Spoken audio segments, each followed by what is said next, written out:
говорит нам о том, что когда люди пытаются зарабатывать на том, чем они занимаются, у них получается это все сложнее и сложнее в современном мире, потому что когда они хотят сделать когда добро, они любят деньги больше, чем своих гостей. Да. Когда люди хотят сделать в первую очередь добро, и в первую очередь радость, и в первую очередь полюбить своего клиента, своего будущего гостя, то тогда у них получается лучше делать все остальное. А даже Сочи — это такой комплекс, где люди могут выкупать апартаменты, могут приезжать сюда частично пожить какое-то время. Между прочим, это памятник советской архитектуры, это шайба, которая там стоит, очень красивая архитектура по кругу. И что здесь делают собственник и мы вместе с ним? Мы делаем здесь кучу бесплатных зон. Например, кстати, вот здесь будет смешной момент. В лобби на синем фоне будет время от времени загораться звездный надпись «Эх, Вася, Вася». Или вот еще пример новой искренности. Это когда в Нью-Йорке из одной мультифункциональности, да, тоже такому супер важному тренду на сегодняшний момент, в Нью-Йорке заказчик, у которого есть сеть джимов, решают сделать невероятное гигантское спа, 5 этажей, все они внизу в подвале. Вот здесь вот это кассы были банка, сейчас там открытая кухня за банком и бар. И что интересно, да, в Нью-Йорке до 70-х годов этот банк проработал, а после этого город платил аренду собственнику, только лишь бы там ничего не трогали, не меняли, там иногда, то есть ничего не разворовано, все осталось в том же виде, ну кроме, то есть мы добавили только мебель. Еще раз, 5 этажей вниз идет спа, в том числе у нас был двухэтажный сейф, в котором мы хотели сделать бассейн, и нам было очень важно узнать, вы знаете, что все сейфовые комнаты, они обшиты очень толстым стенами из металла, и нам было очень важно узнать, внутри сейфа этот этаж между этажами проложен металл или нет, потому что если бы там был металл, то там не было бы бассейна, потому что, ну, денег прорезать такую дыру просто нет. Но нам повезло. Да, точно. Нам повезло, бассейн был, двухэтажный хамам, который вся эта спа у нас работает до 11 вечера. Все спа? Все спа. Вся зона спа, да. А затем начинается вторая ночная жизнь. И кафе, которое днем кормит всех жителей мегаполиса, кто хочет отдохнуть, превращается в кабаре. Начинается туса. И как в классическом спик-изи-баре люди проходят в клуб там либо через шкаф, либо через телефонную будку. У нас они проходят через хамам, через второй этаж, и попадают в это кабаре. Тут мы можем сказать тоже, опять же, про третье место. Как во все отели мира сейчас люди пытаются загнать как можно больше локалсов. Это M-Gallery в городе Пловдив. Они говорят, это второй по величине и первый по крутости город Болгарии. Главная проблема здесь связана с тем, что вот вокруг этого отеля находится суперстарое жилье, и все номера, которые у всех номеров, которые есть окна на это суперстарое жилье, вид оттуда просто ужасен. И у нас есть небольшой внутренний дворик, где атриум, куда окна точно так же выходят прямо друг на друга. И как мы решили эту ошибку природы перевести в новый опыт. Третье место. Да, третье место. Мы создали в этом атриуме не просто как бы место, где поставили столики, бар и кафе, мы поставили туда сцену. И так как Пловдив это еще и наш отель будет называться Филиппополис по древнему названию этого города. И в этом городе есть древняя античная греческая арена, да, где выступали все и так далее, Колизей, условно говоря. И вот мы сделали как? Мы сделали так, что на этой сцене будут происходить события, а все номера, которые выходят в этот внутренний дворик, их общественная зона становятся ложами этого Колизея. Вот эта вот сцена, а вот это вот задник кровати, чтобы, как если ты спишь или если ты раздет, тебя не было видно, а общественная зона каждой комнаты, она выходит в гостиную. Каждая комната, гостиная выходит в общую зону. То есть вот здесь, вот отсюда открывается окно, и мы можем слышать, о чем нам вещают великие оперные актрисы или болгары и так далее, и так далее. За этой спинкой кровати у нас происходит интимная жизнь.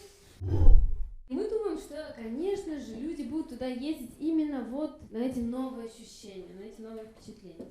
Sleep Bar London. Sleep — это отельная выставка, которая проходит в Лондоне каждый год. И в 2018 году идея всей выставки звучала как уроки лояльности и любви. Мы вообще считаем, что любовь движет миром. По крайней мере, любовь движет малым бизнесом точно. То есть, может быть, большим бизнесом движет любовь к деньгам, но малым бизнесом точно абсолютно движет любовь к людям. И, соответственно, в чем была фишка? Мы сделали длинный communal table. Шутка. Это сделали все до нас. Мы действительно поставили, да, один большой длинный стол, но не в этом была вся концепция. Мы более того поставили 2 зеркала и зеркальный потолок, чтобы зацикливать, сделать все это пространство бесконечным. Но самое главное, что мы сделали для того, чтобы подарить гостям новое ощущение, это мы посадили бармена в центр стола. И теперь бармен это уже был не прислугой, а хозяином вечеринки. Он знакомил всех людей, он узнавал, что помогал им общаться, находить знакомства и так далее. Lucky Языка бар, одно из наших любимейших мест в Москве. Когда мы сказали Александру Рапопорту, что в нашем баре все будут сидеть за баром, потому что все рестораторы всегда жалуются, что в Москве никто никогда не сидит за баром, ну кроме пабов. Пабы — это отдельная история, а именно в ресторане никто никогда не сидит за баром. И когда мы сказали Рапопорту, что в нашем будет, он сказал: с чего вы решили, мы с ним забились. И что мы сделали? Мы убрали все остальные стулья. Я шучу. На самом деле нет. На самом деле нам просто очень повезло, это первый этаж. У нас были сводчатые потолки в подвале, и мы смогли их сделать выпрямить. Да, и мы смогли опустить зону кухни и бара на 20 сантиметров. И таким образом бар со стороны гостя у нас оказался на стандартной посадке, как вы сейчас сидите, 75 сантиметров.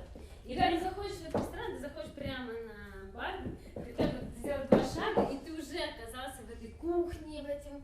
Это тут бармен что-то шумит. При этом у поваров нет необходимости вот так вот наклоняться, потому им все удобно делать. И они работают прямо с тобой, они тут же садятся, обсуждают, болтают, наливают, добавляют. И это говорит еще раз о том, что кроме того, что, конечно же, классно мы придумали опустить бармена, надо было еще поставить туда классных барменов и классных поваров, да, новая искренность. Кто-нибудь был там? Все девушки. Все заценили став там. Ну и еще про поводу новой искренности. В этом заведении мы сказали, что в нашем вот в этом маленьком барчике не будет ни одного симулятора. То есть здесь не будет ни одной вещи, которая притворяется другой вещью. То есть бетонный бар действительно из бетона, бетонный диван действительно отлит из бетона, на полу действительно каменная плитка, здесь нет шпона, это все массив, кирпич натуральный, металл натуральный. То есть но это уже, еще раз, это как бы нам приятно, как говорится, а другим незаметно, но это часть концепции, которая важна была именно нам. Артистичность. И тут как бы, этот тренд присущ нам с младенческих лет. И вдруг мы выясняем, что это тренд 2018-2019 года. Максимально ярко, но при этом обязательно, чтобы было уместно. Отель в Найроби, в Кении, дихроичная пленка. Найроби переводится как холодные воды, поэтому здесь есть зеленый свет. Да, и наши заказчики — это местные индусы, которые занимаются драгоценными камнями, поэтому все здесь слегка поблескивает, блестит. Это бассейн. Опять же, говоря про третье место, мы говорим о том, что, безусловно, это место они делают не только для гостей отеля, но и для города. Здесь будет 3 ресторанных концепции. Почему? Потому что ребята не просто так делают отель, они у них уже есть 3 ресторана в городе. Это их первый отель. Как видите, везде, да, тема отражения, потому что холодные воды. Наш МГЛ рыбный аэробик, хотя он еще не построен, Аккор уже назвал флагманским отелем в Африке в своей сети. Бенин. Еще одна африканская страна. Да, это Софитель. Мы говорим здесь про артистичность, потому что бренд более классический, но тем не менее, даже этот классический бренд, он предполагает смесь французской классики с локализацией. Когда мы делали бар или бар в номере, мы уже так много работаем на Ближнем Востоке и знаем все эти мусульманские штучки, знаем, что там в каких-то местах вообще бар нельзя строить, нельзя ставить бар. Есть так называемые сухие отели, где нет вообще алкоголя. Да, например, когда Ира в центре Дохи позвонила на ресепшн, сказала: пожалуйста, принесите мне бокальчик вина, и сказала: ха-ха-ха-ха. Ну, вы еще не в центре Дохи, ну где-то там вы можете в отеле, но у нас абсолютно сухая зона. Ира перезванивает заказчикам: куда вы меня поселили? Итак, мы думаем, мы гуглим, потому что, к сожалению, мы не были еще в Бенине, но будем обязательно исследовать. Узнаем, насколько она мусульманская. Итак, нам повезло. 46% христианин, 36 мусульман, то есть мы можем ставить бар, и 26 вуду. До сих пор. Тут мы понимаем, что окей, мы должны быть супер перфект. Ни одной забытой розетки, ни одного угла, в который они могут стукнуться. Ни одной неподвечной ступеньки. Потому что, не дай бог, если в нашем местности нас просто будут каждый раз проклинать, то там они сделают куколку. Многофункциональность. Это супер важная история. Почему? Потому что 21 век, третье тысячелетие, это третье место третьего тысячелетия. И оно должно быть разным, потому что мы все разные, точнее, на самом деле мы все одинаковые. Но мы хотим казаться разными. И вот это наше желание показаться сегодня я такой, завтра я другой, как бы, если место будет подходить под все наши нужды, то оно будет работать лучше всего. Вообще-то офис это второе место, да? Но Google доказал нам, что можно строить его как третье. Нужно нанимать специальных людей. То есть не каждый человек может работать в третьем месте. И вот сейчас мы делаем такой эксперимент в Аккоре. Мы делаем, точнее уже построили, и вот уже они заехали туда. И через месяц мы узнаем, насколько у них понизится. Да. Понизится или повысится у них КПД. Здесь есть настоящий бариста, который вам приготовит настоящий кофе. Настоящий диджей. Здесь очень много общественных зон, где ты можешь обсуждать свои проекты. Это бренд-стена Аккора, у них уже более 40 брендов, с которыми они занимаются. CEO, то есть это Марк, главный человек компании. Он очень долго настаивал, чтобы его кабинет не был больше 14 метров. Он говорит: мне нужно не больше 14 метров. У нас там получалось, ну, если не так срезать сильно угол, у нас получалось 18. Он говорит: нет, 14. Мы говорим: так, Марк, мы туда никого вообще не посадим, все равно. Нет, 14 метров. То есть вот это человек новой искренности. Да? Он говорит: я не буду в своем офисе сидеть. То есть мой офис, я буду работать, если он очень много летает, так же, как и мы. Он говорит: если я уж прихожу в компанию, то я буду вот здесь, я буду разговаривать с каждым человеком. А это место мне нужно, чтобы туда маленький столик, компьютер и 3 кресла на всякий случай, если кто-то захочет со мной пошептаться. Это 14 метров? 14 метров. Мы сделали. С этим мы справились.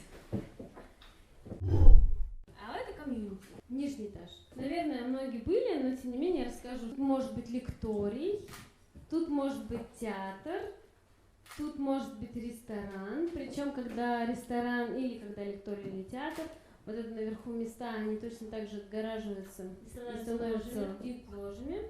Вот за этими библиотечными полками стояли светодиодные экраны, но очень старой формации, там по где-то 6 или 4 сантиметра шаг у них был. И заказчик говорит, ну что, выкидывать нам эти экраны? Зачем выкидывать? Мы сделаем здесь библиотеку, и они будут светиться у нас там за библиотекой. И вообще, мы с Ирой думали все, что наконец-то мы на пенсии по поводу танцев.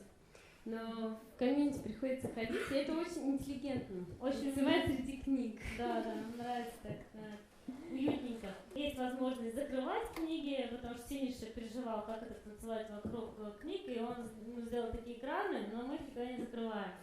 Всегда танцуются вокруг именно книжек. А библиотека это мы придумали, там никогда не было библиотеки, но так как это был музей, институт дизайна, то и подвал, и вообще мы думали, как же это все сделать, как же этому всему дать жизнь и души.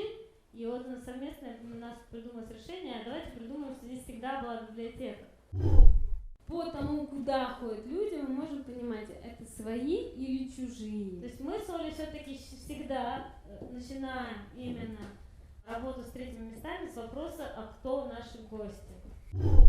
Так, нестандартные стандарты. Отели, они имеют свои стандарты и как бы свои бренды. И часто нас зовут, когда делаете новый отель в какой-то сети, они говорят, пожалуйста, забейте на все стандарты, которые мы сами прописали, и сделайте что-то новое. Все стандарты, которые так четко и долго прописываются, через 2 года они уже становятся совершенно устаревшими. И вот этот проект, это Pullman Berlin, который мы участвовали в конкурсе, мы подумали, так, это бизнес-отель, то есть все должно быть такое спокойное, квадратное, тем более это Берлин. И первую концепцию мы сделали такую, прям квадратную.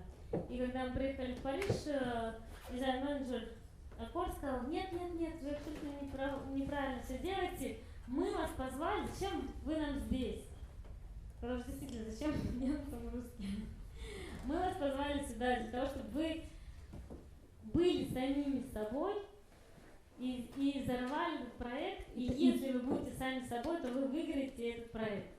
Я вернулась в Москву, абсолютно вдохновленная, увлеченная, и мы сделали этот проект, он выиграл, действительно, он был такой, а почему он должен был быть более juicy, чем обычный Pullman, потому что он находится в таком современном и модном районе, то есть район помоднел, а Пулману было 18 лет, когда он родился, и сейчас он уже сильно устарел морально.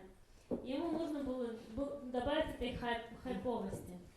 И когда через месяц я вернулась опять в Париж, встретила этого дизайн-менеджера, сказала ему, Ян, спасибо вам большое, вы дали нам такой прекрасный совет, быть самим собой. Он говорит, да? А я всем это советую. И мы поняли, что это действительно классный совет. И всем вам его советую. Прямо через улицу все выходы из зоопарка, и поэтому поставили эту гигантскую зебру. Да, и теперь все гости, все, конечно, дети, которые выходят из зоопарка, они кричат, мама, я хочу сюда. И уже через полгода мы увеличили, не мы, а нам сообщили, что и бар, и ресторан увеличили свой инкам ровно в 2 раза. Ну и теперь у нас есть жирафчик, он приехал на год позже, потому что он не входил в наш бюджет. Мы дали им 2 животных на выбор, а они влюбились в обоих. И долго обсуждали, сказали, окей, есть 150 тысяч на жирафа, евро. 150 тысяч евро. Типа сделайте, мы говорим, за 150, да мы вам 3 жирафов. МГЛ Риверсаль.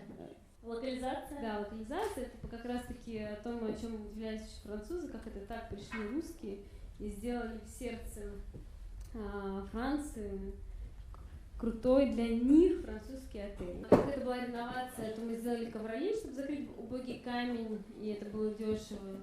И на ковролине сделали принт под версальские оранжереи. В баре вот это у нас шифер, покрашенный золотом, зато Потому что у нас очень маленький бюджет был. Это уже такое слово, которое скоро будет русским, потому что перевести его четко нельзя. То есть это как бы и рациональность, и стабильность, и переделка из одного в другое. И когда мы привлекаем местных мастеров, Устойчивость. устойчивость. То есть когда мы все мы делаем для того, чтобы мир разрушался чуть медленнее и чуть прекраснее. Да, ну вот, например, в Реми наш заказчик просто ненавидел этот гранитный пол и хотел его демонтировать. Мы сказали, зачем ты будешь тратить деньги на демонтаж, как бы потом будем всегда ставить какой-то пол. Мы просто придумали классный паттерн. Причем, чтобы сэкономить, мы еще и придумали, да, что мы это его будет- сделали паттерном, сделали раскладки из этого оракала, и они его разукрасили пол. И до сих пор люди спрашивают: боже, где вы нашли эту потрясающую ручной работы плитку? Вот эта комната нам нравится больше всего. Чайная комната. Вот Почему так- чайная комната? Потому что молодежь, ребята, которые сейчас здесь среди вас есть, но немного, она уже не хочет даже бухать, как бы, и даже в клубах. И они как бы вот поэтому уже в клубах делают под них чайные комнаты, они приходят на чайные церемонии, как бы заряжаются этим энергетическим напитком. И что сделали И мы? идут танцевать. Вот этот диван и эта комната, и это ровно то же самое, что и здесь, только в другой обивке. Ну и, конечно, Меньше. сохранение энергии без лидиодных светильников. Жизнь Мир уже- пропадет. Да, мир пропадет. Но меня мучает вопрос. И раз уж мы говорим сегодня про третьи места, вот мне как раз и задался. Потому что мы с Олей очень много путешествуем. Минимум раз в неделю мы куда-нибудь летаем. И все вокруг нас тоже столько же путешествуют. То есть все наши друзья, они путешествуют столько же. И из-за этого я понимаю, что надежд на то, что лет через 10 я начну путешествовать меньше, и, к сожалению, нет. Поэтому я хочу самолет, который будет как третье место. Я требую поезд, который будет как третье место. На этом все. Спасибо вам.